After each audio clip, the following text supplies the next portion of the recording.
Hey everyone, I'm Saroop Bharwani, co-founder and CEO of Senso AI, and we're starting a new series called Answers, where we take all of the most pressing questions you have about AI and distill it down to its fundamentals so you could stay up to speed.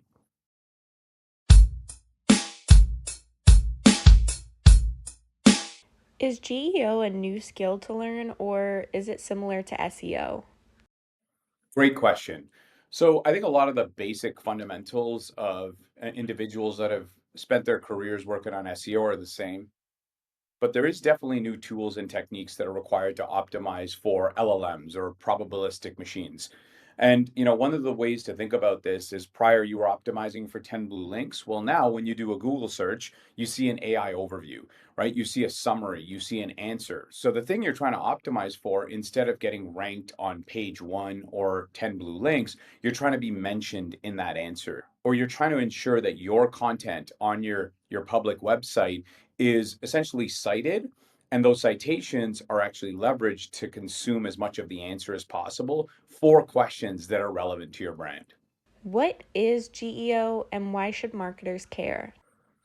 The shift in consumer behavior from traditional search engines like Google to AI powered platforms like ChatGPT, Gemini, Perplexity, and the various other ones is really causing brands, your competitors, to ultimately seek new ways and new tools to become more visible on these AI powered platforms.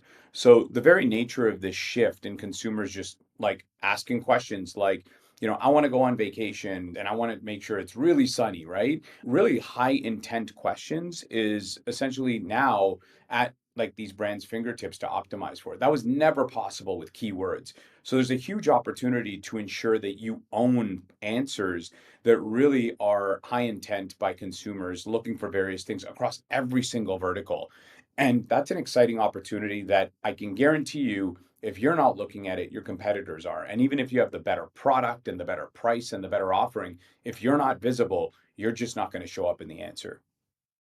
What do terms like AEO, GEO, AIO, and LLMO mean, and why isn't there a single unified term for this concept? This is one of those things in the early days of a platform shift. Everybody's getting excited and everybody's trying to throw out different definitions and different terms, right? And this may be a controversial answer, but I look at all of these as the same thing. You're trying to optimize your content, your brand voice for essentially an intelligent agent, a model that can understand text and understand and consume your brand in a way that was never possible before, right? And these models, fundamentally, how they work, they rely on very structured content that can be consumed in a way. And as long as you structure that content in the right way, across all these models, you're going to get optimal results, whether it be your citation in the actual results or you mentioned in the answer. Essentially, the stronger your content is and the more aligned it is with these models, the better results you're going to get, right? And I see a lot of these terms being thrown out, and to me, it's just one thing, right? We refer to it as generative engine optimization, but like a term will stick, and it's probably going to be one term. What does it mean for a business to speak the language of AI for generative engine optimization? These models really rely on structured content. So, a different approach in terms of like writing content that AI models can easily understand and consume, summarize, and really trust. That includes clear formatting, source facts, and structured answers.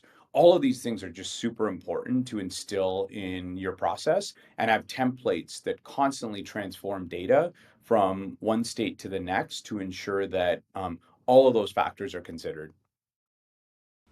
What would be the effects of ignoring generative engine optimization? So one of the common issues that I've seen in the very, very early days of like measuring some of the patterns that exist out there with brands that don't pay attention to it is inconsistencies and outdated content really create inaccurate answers. So if you want to prevent your brand from being represented incorrectly on these models, you will pay attention to identifying those inaccuracies, the outdated content, the outdated links, and improving those to get to a base state where these models are going to represent your brand the way you want it to be represented. What role does GEO play in enhancing brand visibility within AI generated content? So just observing this landscape and how the technology is evolving, essentially one of the directionally where I think this is all going is interactions with AI powered platforms are going to be much more dynamic, much more conversational. And it's not necessarily going to result in someone clicking a link to your website. So essentially, like as we're having this conversation right now, as I'm giving you this answer, or let's say I was purchasing a product through this interaction, essentially the price, the products are all embedded in the interaction. And whichever brands are prioritized, structured, and cited effectively, essentially are going to be visible in that conversation, are going to be visible as that transaction takes place. And ultimately, that's where your brand wants to be, right in the middle of that for high intent questions that are relevant to you. And now's the time to start that because it's a greenfield opportunity. Everybody's still trying to figure it out. So now is the perfect time to dive in and really start to learn and use the right tools to optimize your content.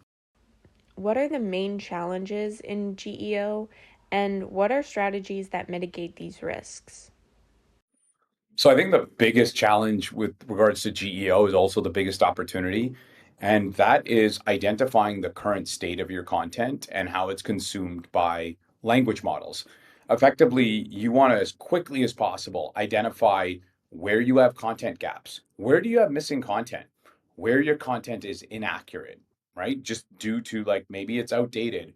And you want to understand where you're just not getting that presence or authority because other content is shadowing you out. It could be a competitor's content or an external source. Maybe it's a bad review out there. So, understanding the landscape of content, internal and external, really is the first step in identifying what steps you need to take to remediate that. Where do you need to fill those gaps to be mentioned in the future or cited in the future? Where do you need to fix those inaccuracies by, killing all those links that aren't relevant anymore? And where do you need to really kind of double down on efforts, internal and external content that are going to allow you to supersede other pieces of content that need to be shadowed out, like those bad reviews? How can generative engine optimization enhance content visibility? Great question. So I think there's a number of steps involved in really kind of like getting to the root of how to approach optimizing your content. And the first thing is understanding what questions or prompts or high intent inquiries you want to optimize for. Like, what do you care about? What do your consumers care about? What are your buyers asking through the discovery phase or when they kind of learn about your brand and are comparing it between a competitor, or when they're really assessing to purchase your product but really can't find out how, or maybe they've purchased your product already and are finding support, right? All of these stages of the journey are really a part of really optimizing content because you need to know what you're optimizing for. Once you know what you're optimizing for, it's calculating your baseline visibility metrics. How many times are you mentioned across those? What's your share of voice? What's your rank in your network and your industry compared to competitors? And once you understand that, really you have a baseline to evaluate your existing content and really understand where those content gaps are, where you're not being prioritized or cited, and where content is inaccurate. And once you have the base state of that, really then the process is structuring your content in the right format, using the right templates, and really pushing those out and on a recurring basis, monitoring those high intent prompts that you're optimizing for until you hit the promised land. What happens if a lot of people start optimizing their sites for AI search engines? The answer to that is everyone is going to start optimizing for AI. These models are going to consume everything. Everything we do is going to be interacting with these models, interacting with this new form of intelligence, right? The important thing is you own the answers for the high intent questions that you want to optimize for and continually track that your brand is present in those results. And there's ways to do that. There's techniques to do that. And you could do that for your specific products in your specific location for the audience that you want to serve. So, like anything else, where you want to represent your brand, it is about selecting who you want to serve and how you want to communicate and be present in those answers. This next one's from Thomas. It says, asked AI what my client does, and the answer was wrong enough to start a full blown GEO audit. My question is, what are some of the signs that a GEO audit is needed? And there's a couple of telling signs that I've seen with a number of brands we work with at Senso. And that is like, a lot of the time, their website is not cited compared to like external content.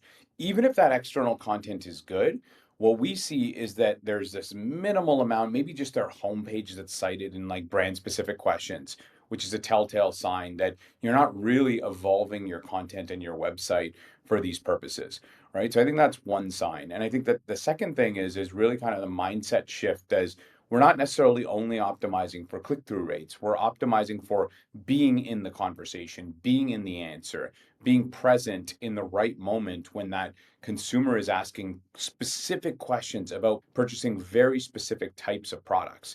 And essentially, like, this is very different from just a keyword, like, I want to buy a pair of shoes, right? People are getting very specific. I want to buy a pair of shoes of this color, of this type, in this location. And they're able to ask very specific questions.